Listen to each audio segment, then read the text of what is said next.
Okay, so here we go. We've leveled up once again. We're now going to be looking at completing the square at level 3. So for our first example here, we're going to complete the square on 5x squared plus 20x minus 13. All right, so now it's always the same. It never changes. Completing the square always requires us to match what we have to the perfect square form. And we always start with the x squareds. So we start off looking at the x squareds. The perfect square form requires us to have a 1x squared, and we don't. Well, that's a problem. So in order to do this, we actually need to have a 1x squared, but we have a 5x squared. Well, we're going to fix that problem by factoring out the 5. So we're going to factor the 5 out, but we're only going to factor it out of the first 2 terms. So we're factoring out the 5. And I'm using these square braces on purpose, so just to let you know. So if we take this 5x squared and we factor out the 5, we leave behind just an x squared. And if we factor the 5 out of the 20x, it's division, so 20 divided by 5 is 4. So we're going to get plus 4x.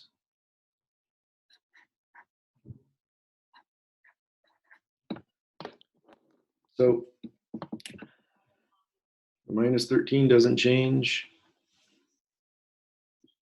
And the 5x squared plus 20x, that's now all of this stuff here.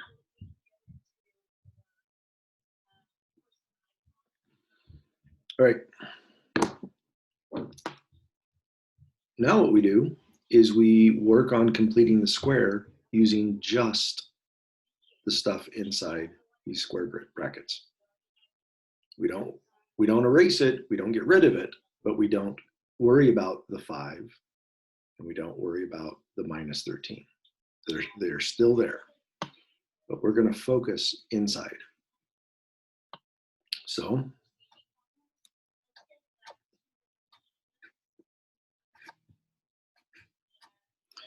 if we focus inside, what we have is x squared plus 4x plus 0. There's nothing there.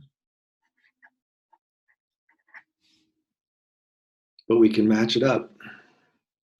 Inside the square brackets, we have a 1x squared, so we match. And moving on to the next term, we have a 4x, and we can make that match the 2bx like we have done before. We'll make a good definition. So we'll come over here and we'll say, all right, we're going to define, let's put it down here since that's where we're working. We're going to define 2b to be equal, we have a positive 4, so positive 4. So now we match on the second terms. And now the constant term, we need a b squared. What we have is a 0. Well, that's actually pretty easy because we know that we can write the 0 in any form we want. We just have to figure out what it's supposed to look like. So let's figure out what b squared should look like. Divide both sides by 2 gives us 4 divided by 2 is 2. And so b squared is, well, 2 squared, that's a 4. So this constant term here needs to be a 4 because that will be b squared. So we can do that because we can rewrite a 0 any way we want. So this plus 0, we're going to write as 4 minus 4.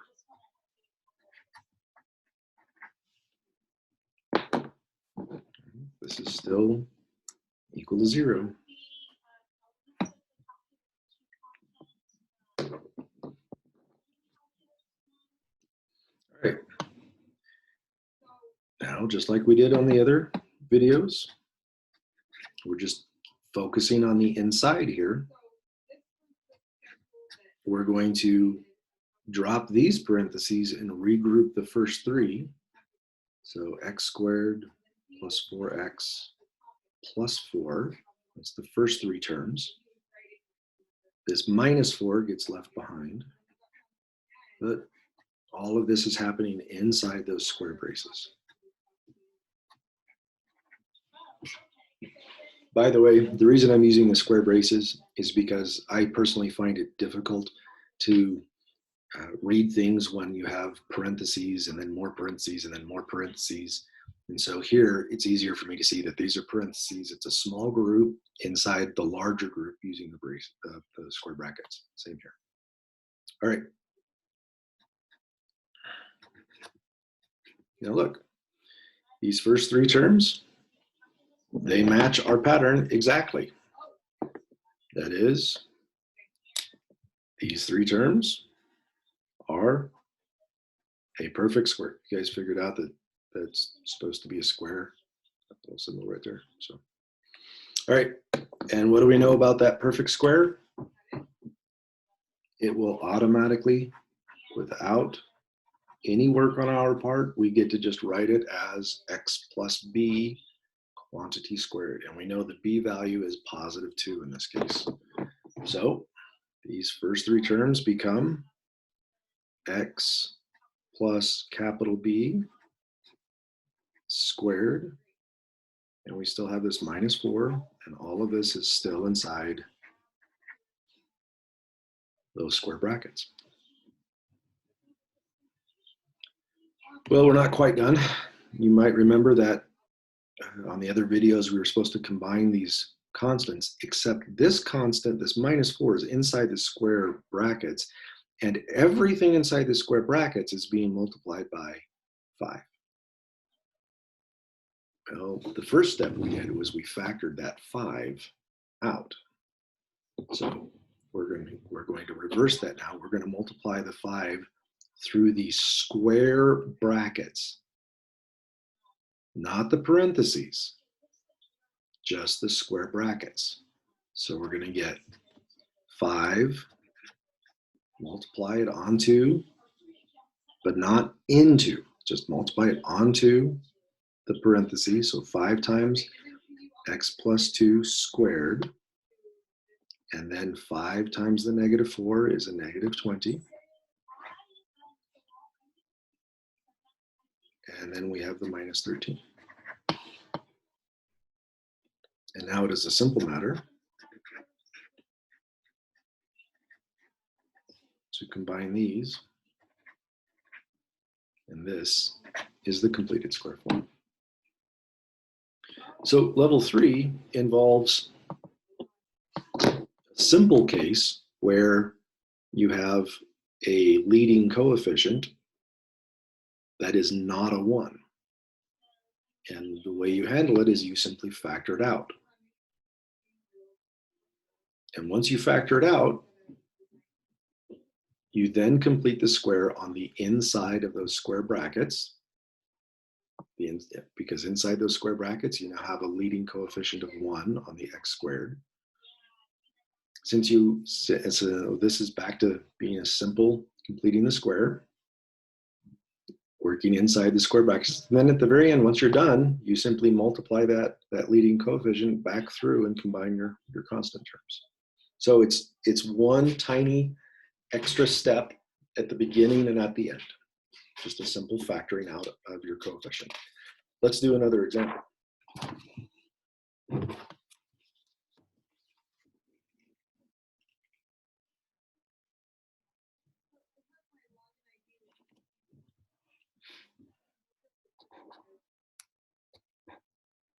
My pen's running dry. Let's Start conserving ink. All right, let's complete the square on 7x squared minus, oh no, let's not do that one, minus 42x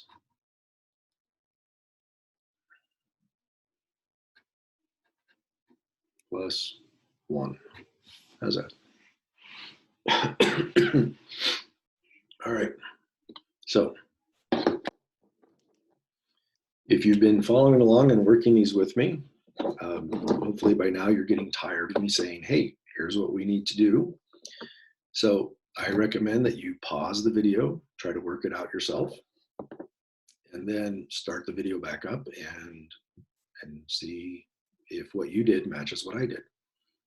So I'm going to assume that you're paused. And now you're back. So it's always the same. When we want to complete the square, we have to match our pattern, the perfect square pattern. So like in the previous example, we run into difficulties right away because the x squareds don't match. We have a coefficient of 7 here.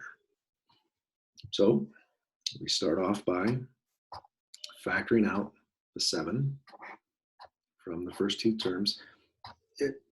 In actuality, you can factor it out of all 3, but that tends to cause more work, so I avoid it.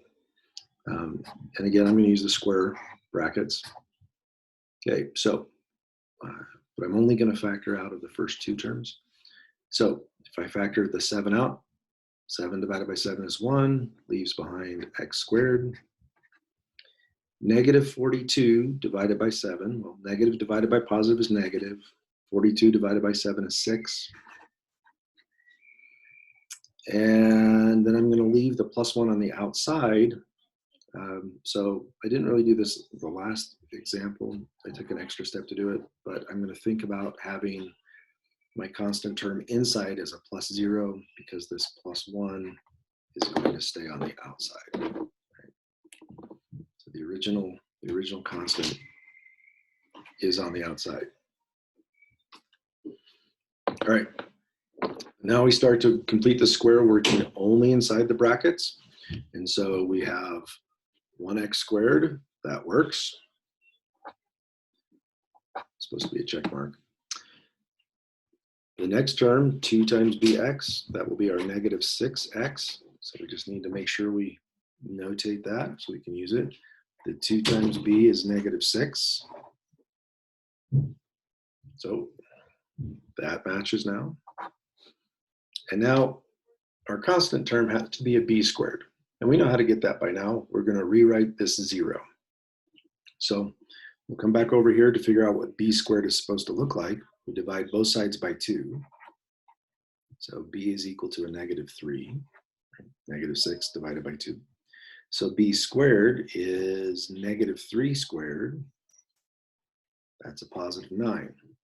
So we want to write this 0 using 9s.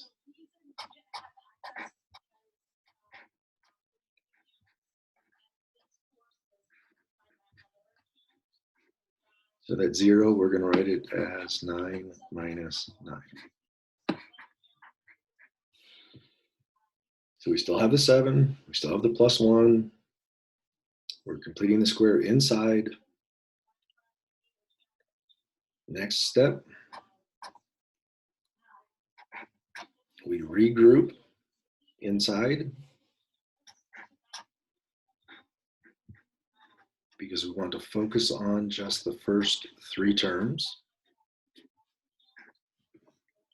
The minus 9 is still inside there. And we still have the plus 1.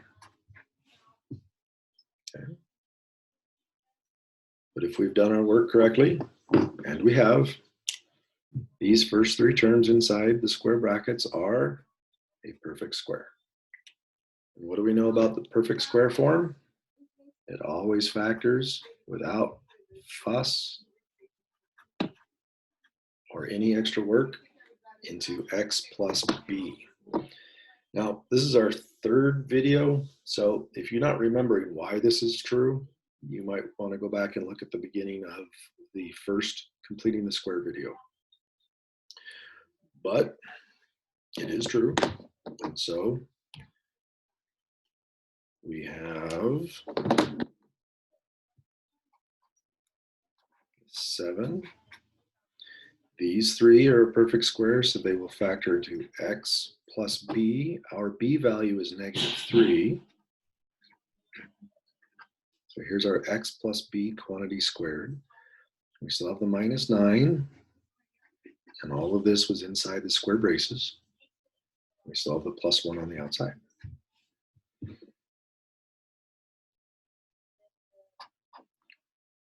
We need to combine the constant terms, but this -9 is inside the brackets, and everything inside the brackets is being multiplied by a 7. So we're going to multiply through the brackets, not the parentheses, but we're going to multiply through the brackets by the 7. So 7 times the parentheses, and 7 times a -9, it's a -63. So here's everything that was inside the brackets times 7, plus the 1. It's trying to get down towards the bottom of the screen, aren't I?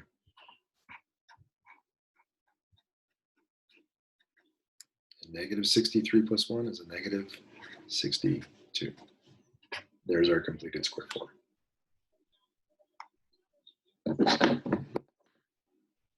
So the next level is level 4. It is the highest level of difficulty that we're going to get into, but I will have so there will be a 4th video that talks about that. But after that, there will be a last video that shows you how to do all of this stuff very, very fast. Okay, so back in a little bit with the other video.